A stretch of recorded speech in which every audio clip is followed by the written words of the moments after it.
The new policy initiative announced by the White House on space policy is, I think, a move in the wrong direction, and one that would likely cause further difficulties for the kind of pathway that most of you are interested in opening up.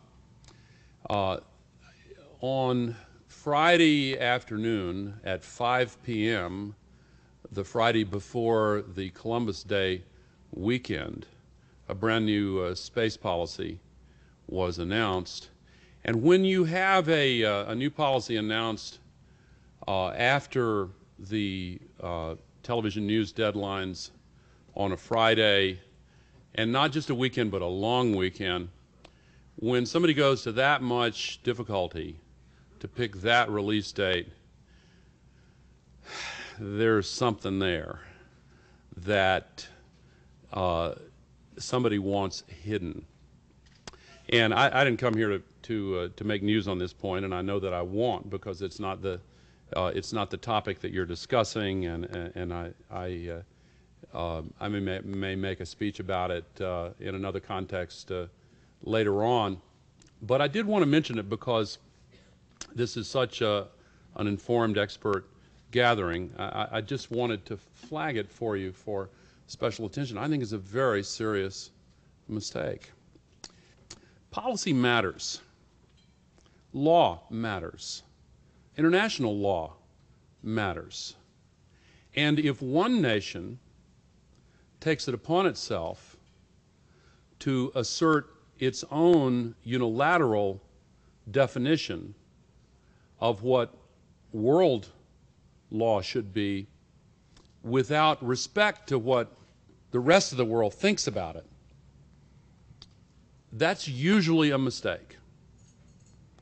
It was a mistake to go into Iraq the way we did. I don't want to debate that point or throw it out there as a stink bomb for those who disagree with it. But for those who do, let me just make the collateral point that we decided in that instance to ignore international law and to ignore the international consensus and to follow a set of policies that were based philosophically on the theme of domination.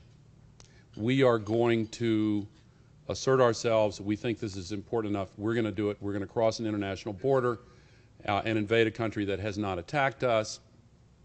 And again, it sounds like I'm debating this. I'm really not. My point is to say that we got into trouble. I don't think there's any dispute about the fact that it's a fiasco, as the title of a recent book about it said. It's a disaster, maybe the most serious strategic error in the entire history of the United States of America.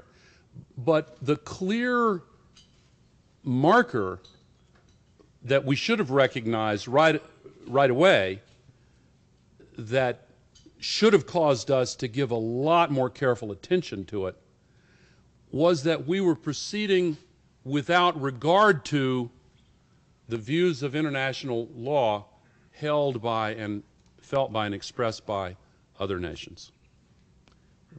The United Nations is weak and ineffectual and has all these problems, but we decided to completely ignore that structure. We're about to make that same mistake again where space is concerned. Very few people have analyzed the insides of this new space policy. I urge all of you who are interested in space to analyze it very carefully. It has the potential down the road to create the kind of fuzzy thinking and chaos in our efforts to exploit the space resource as the fuzzy thinking and chaos of the Iraq policy has created for us in Iraq. It is a very serious mistake, in my opinion. We, in the United States of America, may claim that we alone can determine who goes into space and who doesn't, what it's used for and what it's not used for, and we may claim it effectively as our own dominion to the exclusion when we wish to exclude others of all others. That's hubristic. And anybody know The Onion, the satirical newspaper? They had a story 2 weeks ago on their front page that was entitled, Why Hubris Will Never Catch Up with the United States of America. Maybe. But if we continue to tempt the fates, we do so at our peril.